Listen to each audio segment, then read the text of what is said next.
10:37, estamos haciendo señal de contrabando hasta las 11 de la mañana, ahora con Facu Pérez, ahora con Esteban Chacho y ahora con la columna Perdides en el siglo XXI con Cande López. Cande, ¿cómo estás? ¿Cómo ha sido abordar este tema? ¿Qué te traes entre manos? Buenas. Bueno, hoy Perdidos en el siglo XXI, me encanta el nombre de la columna. Posta que sí. Nos vamos a meter en un debate que tiene que ver con un cambio de paradigma, quizás, que nos involucra generacionalmente, pero que viene también como hace décadas, ¿no? Yo creo que el cambio arrancó hace rato, pero que hoy a nosotros nos involucra de lleno de alguna manera. Y la puerta al debate va a ser una discusión que se dio en Twitter este fin de semana, a raíz de un caso que se viralizó, que es el caso de Yamila Espósito, que lo que se viraliza en realidad es el relato que hace Diego, su pareja, su marido, porque ella falleció el 31 de octubre del año pasado. Resumiendo un poco el caso, lo que él cuenta del relato es que Yamila ya tenía otros 2 hijos, los había tenido por cesárea y no la había pasado bien, digamos, en sus partos anteriores o en sus embarazos anteriores con respecto a la atención médica. Se queda sin trabajo al mismo tiempo de que se entera que estaba embarazada. Por lo tanto, toda la preocupación de la obra social y todo lo que eso conlleva, que es quedarse sin laburo y quedarse sin obra social y pasar a ser monotributista y tener una obra social por monotributo y como otras condiciones. Claro. Y encuentra a un grupo de mujeres que promueve o que le dice que ella puede tener un parto diferente, que puede tener un parto en su casa.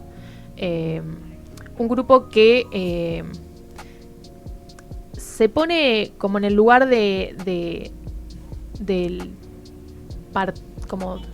partera, ¿no? Claro, como de acompañar partos y embarazos y pospartos. Del proceso. Exacto. Claro.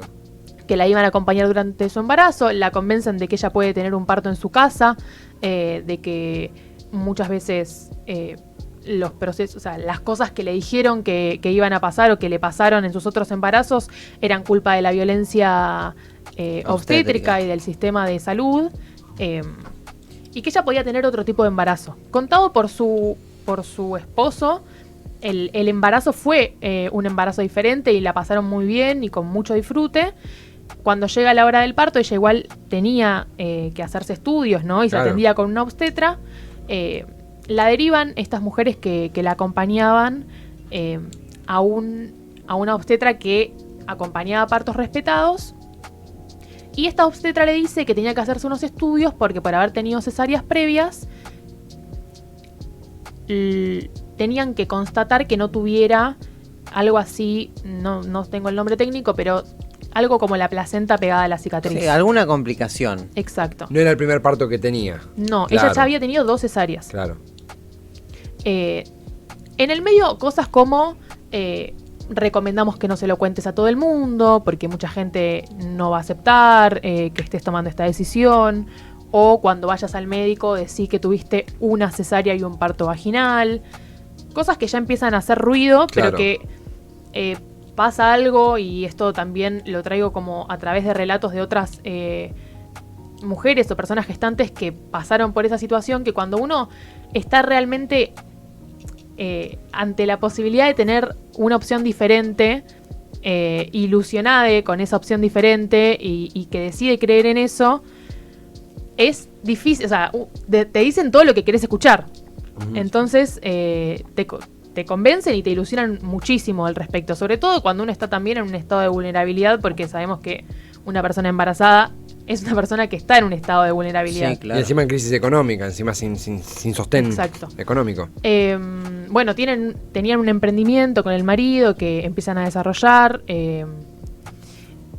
Cuestión que ella se asusta ante el estudio que le pide la obstetra, y la respuesta que le dan las mujeres que la acompañaban era que ese estudio no era necesario, que la habían asustado al pedo y que pasaba 1 en 1.000.000. la acompañan durante su parto, Sí. tiene a su beba, que hoy está viva y ya en muy buen estado de salud gracias al universo, y ella fallece porque tiene una complicación después de parir, que es que la placenta no se desprende porque estaba pegada a la cicatriz de la cesárea. Un parto con todo lo que implica, digo, posibilidad de infecciones, complicaciones no previstas. Exacto. Bueno, muy es un sensible. poco el debate que se empieza a dar, ¿no? Como mucha gente apuntando a estos grupos de personas que acompañan lo que llaman partos respetados, y a su vez gente que los defiende, y en el medio un montón de experiencias de violencia obstétrica que de alguna manera, no sé si justifican es la palabra, es la que encuentro, que la gente tome opciones alternativas a ir a parir a un hospital. Pueden explicar esa fuga, ese goteo de gente que de golpe terminan con gente sin licencia médica. Exacto. No, o sea, no la justifica, pero sí podemos entenderlo como una usina de motivación, digo, porque la violencia obstétrica sí existe, lamentablemente existe. Sí, y también hay como un auge de tener partos en casa, muchas veces potenciado por personas famosas o de expuestas a la opinión pública, que en general lo que yo veo es que tienen un poder adquisitivo bastante más alto que la media, por lo menos que la media de este país, y que tener un parto en casa para ellos quizás sea una opción con otro tipo de herramientas. Sí, seguridad. Claro. Exacto.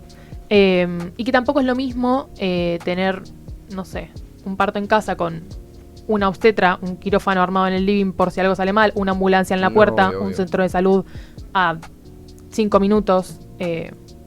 Bueno, las opciones son Sí, son súper otras. amplias. También como la sábana corta, ¿no? Entre estos... siempre hablando desde el total desconocimiento y aparte que no ser cuerpo gestante, Claro, sino claro, tener claro. que atravesar un parto nunca en nuestra vida, en nuestro propio cuerpo. Habiendo dicho esto, digo, se me ocurre pensar la cuestión de la sábana corta entre los partos respetados, que por momentos o en varios casos pueden ser más peligrosos o contar con menos certidumbres o con menos seguridad, y por otro lado la plena institucionalización de ir a un hospital o ir a una clínica y tener que soportar diferentes casos de violencia obstétrica. Digo, bueno, lo bueno sería conseguir un parto respetado, claro. que al mismo tiempo te dé las seguridades y las certidumbres de que dentro de lo posible y siempre manejando el margen de error que existen en estos casos, que todo va a salir bien.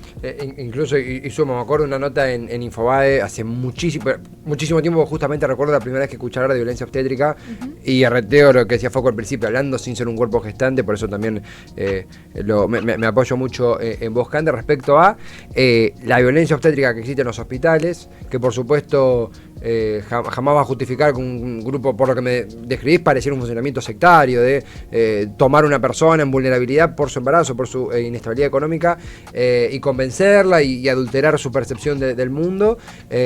Lo sano sería justamente ver, ¿qué podemos hacer para que haya más seguridad y respeto en los hospitales? Lamentablemente hay casos de hospitales, tanto públicos como privados, que hemos escuchado casos de violencia obstétrica. ¿Por qué sucede y qué se puede hacer? Hasta hay una cuestión, imagino desde la salud pública, que es quien tiene que recoger el guante de esto, en la formación, porque un obstetra o una obstetra no solo requiere ese conocimiento, me sale decir técnico médico, sino también una contención, sino también una persona que está en un momento de extrema vulnerabilidad, está dando a luz, y de vuelta, es una denuncia respecto a la violencia obstétrica que viene desde hace décadas, y me da la sensación, y esto es más una sensación, de que por mucho tiempo estuvo invisibilizada, que muy probablemente aquellas personas arriba de los 40, 50, 60 que han parido, nos pueden contar estos casos, y la pregunta es, dentro del marco de la salud integral, ¿qué hacemos, no? Mira, te quiero leer. Primero contarles que hay una ley. O sea, en Argentina existe la ley 25.929, que se sanciona y se promulga en 2004 y se empieza como a reglamentar en 2015, que defiende los derechos de las madres, padres y recién nacides al momento del trabajo de parto, durante el posparto, todo el proceso previo del embarazo, y se detalla, digamos, los distintos derechos que tenemos como personas gestantes y personas que han decidido traer un niño al mundo o que no, pero lo están haciendo. Claro. Que haya una ley ya habla de... O sea, es increíble que tengamos que tener una ley para... sí, atender estos casos. Claro, sí, para gestionar que haya respeto frente a un cuerpo gestante en una situación de vulnerabilidad. Sin embargo, la hay. Y lo que sucede, muy bien vos lo decías, es que es una violencia que está muy naturalizada. Y que también se da en un contexto en el que te están pasando otras cosas y que quizás la violencia marque a fuego o marque para toda tu vida ese momento, pero también es un momento que en general está cargado de muchas emociones, sí, tanto físicas y hormonales como emocionales, ¿no? Es un momento de revolución total de la vida. Entonces, sí, que deja huella, que deja cicatriz en todos los sentidos de la palabra. Total. Hay un observatorio, de hecho, se llama Observatorio de Violencia Obstétrica en la Argentina, que tiene un par de estadísticas, sí, podríamos decir, pero que lo que dice también es que por más estadísticas que haya, y hay un promedio de la línea 144 sí, de denuncias por violencia obstétrica, todavía hay muchas personas que no denuncian porque deciden hacerlo después y al final no lo hacen, o porque... Mira, ahí está el Instagram de... Sí, es cierto, esta cosa del observatorio. Además en la vorágine del momento, esta cosa de, bueno, ya está, te vas para tu casa, ya pasó, estamos todos tensos, digo... muchos testimonios imagino que van por ese lado. Estamos hablando de un observatorio de estadística, digo, esto sucede, sí, y sucede en nuestro país. Y un poco lo que habla, hay Laura Quevedo y Paula Quevedo que llevan a cabo, por ejemplo, un newsletter que se llama Poder y Parir en Feminacida, y que acompañan además partos respetados. Y nos adelantamos un poco, pero hay algo que es acompañar un parto respetado con dentro de la contención de la institución médica, y otra cosa es hacerlo sin médicos y sin personas o sin recursos médicos. Ese es un poco el debate que se empieza a dar en Twitter, ¿no? Volviendo a lo que está... Al caso de Yamila. Al caso de Yamila. Y digo, hay zonas, por ejemplo, o sea, hablando de la realidad federal de nuestro país, hay zonas donde realmente el acceso a la salud está muy vedado, sí, por la geografía, por la distancia, por los recursos económicos. Un poco algo que yo rescataba de algunos tweets que me parecieron interesantes es que una matrona, de alguna manera, o una persona que tiene una sabiduría quizás... que no le dio una institución médica y que acompaña partos, no vive en Almagro. Como probablemente ni viva en Almagro, ni dé clases en un centro de yoga. Como me parece que se da una dicotomía en este debate, y por eso también había como mucha gente diciendo cosas bastante hostiles sobre casos que son muy personales, y por eso Twitter se puso como un poco violento, sí. Suele pasar. Pero... la gente habla generalmente desde la experiencia y con mucho dolor. Y además imagino que lo ponían acá, justo hay un caso en el chat, digo, Belén justamente, creo que te pateó a veces, Han, disculpa. Sí. Sorry. Dice, yo sufrí violencia obstétrica al comienzo de la pandemia en Ecuador. Dice Belén, de vuelta, es algo que se pliega... imagino, en diferentes latitudes del planeta en sí. Y que recuerdo incluso que para irnos con esta última ola del... Sí, también, pero aparte con esa primera ola lo charlaba un poco detrás del micrófono, del feminismo, no primero en términos históricos, sino de lo que ha pasado en Argentina en los tiempos recientes, de la televisión, denunciarlo abiertamente. Sí. Hay un caso que incluso vos compartías detrás del micrófono, no quiero adelantarme, pero de un sketch que visibilizaba esto, y me acuerdo que el impacto de ese momento era, esto pasa de verdad, esto sucede, esto es una exageración, y sucede. Personas que, cuando hablamos de violencia obstétrica, no es, sí, digo, sería violencia, pero no es solamente revolver una esponja, embujo, también es la psicológica, también es el no contener, también es el no romper las pelotas, es recontra crudo y real. ¿Sabes qué me imagino? Porque yo esto de Twitter lo leí, iba leyendo los comentarios y las experiencias que iban poniendo las chicas ahí en esos hilos, chicas y chicos. Y se me vino a la cabeza una imagen que me parece que nos pasa a los varones de en ciertas circunstancias. Es como, dale, hacete macho, dale, lo tenés que hacer, esto hacete macho, tenés que pasar por este sufrimiento, no te gusta tal cosa, bueno, flaco, hacete macho, dale, no duele, va, no sé qué. Y que que es como lo que espera la sociedad del hombre. Totalmente. En estos casos que yo veía, había algo de esto. Y dale, mamita, sos mujer, parí. Claro, Como también claro. había mucha violencia desde ese costado en estos casos, ¿no? Puntualmente. Claro. Sí, y así como sabemos que la medicina tiene muchas cosas caducas, que son arcaicas, que no van más o que hoy las podemos observar con una mirada crítica y responder ante eso o denunciarlo o visibilizarlo, y que en materia, o sea, yo creo que este debate arrastra también una historia que es la de la invisibilización de los saberes de las mujeres, ¿no? O sea, porque lo hablamos cuando preparé la columna sobre la historia de las brujas y Sí, la quema me de acuerdo. brujas. Sí, Como sí, me hay acuerdo. una historia y un legado de invisibilización de los saberes ancestrales que el desarrollo de la ciencia y de la medicina tapó, ocultó y reformuló, y muchas de las cosas que se investigaron y que hoy sabemos sobre los úteros y sobre el cuerpo de las personas gestantes, tiene como base la violación de muchísimas mujeres esclavas, la tortura,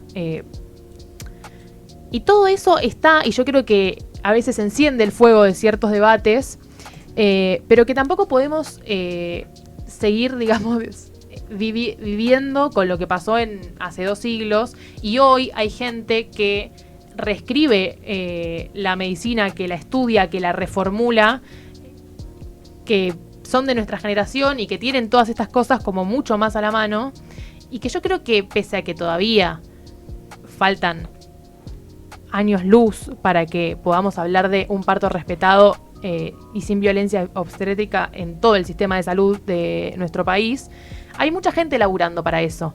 Y también dar por sentado y ponerse en contra de la medicina niega que hay un montón de gente laburando y hay un montón de proyectos para que eso mejore. Y algo de la dicotomía que se daba en estas discusiones de Twitter es como poner a la medicina tradicional o científica en contra de la medicina ancestral o alternativa, ¿no? Como si fueran dos cosas que no pudieran coexistir, que es un poco lo que el relato de Diego viene a resaltar, ¿no? El esposo Como de Yamila. la pusieron muy en contra de todo lo que era la opinión de los médicos, siempre como, bueno, no vayas después al hospital porque a la nena te la van a sacar, la nota, bueno, ¿cómo la notamos? No, la nota un partero amigo, ¿no? Como siempre dándole una vuelta Sí, o una... informal, completamente informal. Exacto.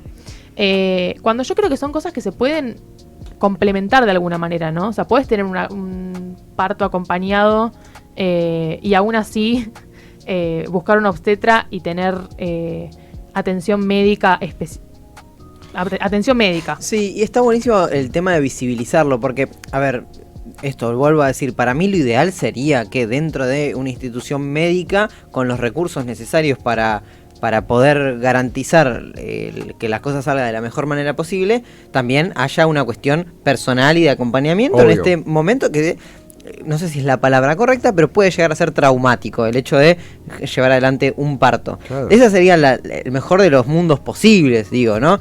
Me parece que esto de esta acción de visibilizar el tema y de generar conciencia es uno de los caminos correctos para, por parte del Estado, por parte de las instituciones médicas, empezar a garantizar, naturalizar y exigir hacia dentro de sus mismas instituciones este tipo de respetos, este tipo de acompañamiento, que es parte también de, me parece, el avance del feminismo. Como de muchas maneras empezamos a desnaturalizar ciertos tratos, ciertas circunstancias, ciertas situaciones, y que seguimos en ese camino, obviamente, esto es uno de ellos. Además también, complemento acá con mensajes que aparecen en el chat de YouTube. Los flyers, pregunta Topo, ese que andaba dando vueltas, el de las gurú de la placenta, ¿será verdad? Era un montón, dice Topo, sobre este grupo, sobre el posible grupo que cooptó a Yamila. En Ecuador, por ejemplo, cuenta Belén, pasan propagandas del Ministerio de Salud donde dicen que la madre puede elegir, por ejemplo, la postura en la que quiere parir. También hablamos de la soledad de los hospitales, las visitas limitadas, los nervios, la preocupación. Ni hablar las personas las gestantes que tienen que llevar su embarazo sola o sola, en un momento tan sensible, ni hablar los que no tienen contención económica. De vuelta, hay necesidad de un ayornamiento. Tomo mismo complementando lo que mencionábamos respecto a la necesidad de visibilizarlo como primer paso para ver qué hacemos concretamente desde la salud pública. Esto que dice Belén me parece que es un gran ejemplo de una campaña por parte del Estado para cambiar estas cosas. Una publicidad, una campaña publicitaria que dice vos podés elegir la posición en la cual parir. Ya eso, que el Estado haga eso, es una manera de marcar la cancha y dar un mensaje también hacia las propias instituciones que de alguna manera, más temprano que tarde, esperemos, llegaría a quienes llevan adelante la tarea. Tenemos unos minutos que nos quedan, Cande. Es un tema que por supuesto queda para abordar mucho más en profundidad, pero sí, total. ¿Con qué te gustaría concluir? ¿Cómo se sigue? ¿Qué te ha quedado de esto? Bueno, me parece que estaría bueno que cerremos con algo de lo que decía, leí en una nota del newsletter que escribe Laura Quevedo, sí.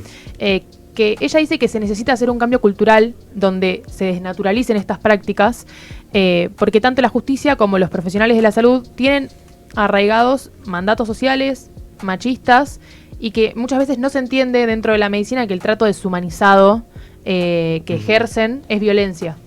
Y que atenta contra la integridad y la dignidad de las mujeres, y hay leyes que regulan estas cosas en la Argentina, no se cumplen, los procesos judiciales, hay uno del año pasado que llegó a término, digamos, y fue como ejemplo, pero estamos años luz de que la justicia pueda hacer algo cuando siguen pasando casos de violencia obstétrica. En general, la justicia puede accionar cuando hay ya una muerte de por medio, cuando lo que queremos es detenernos mucho antes, ¿no? Claro, evitar que suceda. Exacto. Y las leyes también regulan que haya información. Por eso a veces es decisión política también, ¿no? Totalmente. De vuelta, es un tema que respecto a la violencia obstétrica y aquellos puntos en donde aún queda pendiente un abordaje concreto de la salud pública, y algo como para que también pensar, como para sumar también en el cierre y también formularlo como pregunta hacia vos, en torno a todos estos avances, todas estas cuentas pendientes que descubrimos cuando uno dice, bueno, por ejemplo, cuando se luchó por el aborto legal y gratuito, durante las movilizaciones, durante todos esos años, parecía que había como visto esta cosa de punto de cierre, desde afuera, hablo de lo que veíamos de afuera, esta cosa de cuando uno visibiliza y ve abajo la alfombra que hay, encuentra cosas realmente terribles, estamos hablando de un caso de una fallecida, todo lo que queda por hacer, y lo importante que es visibilizarlo. Sí, total. Fue un poco el debate que se dio la semana pasada a raíz del 8M, como falta muchísimo, y hay un montón de cosas por las que seguir trabajando, militando. Creo que es un buen contenido que se puede llegar a agregar, no sé si bajo este rótulo, pero dentro de la información que se da en ESI. Totalmente. Como mismo en los colegios. No sé si dentro de educación sexual integral, pero sí como, contenido de concientizador para dentro de incluso de los colegios. Cande López, gracias por orientarnos un poco más mientras aún sigamos perdidas en el siglo XXI. A ustedes.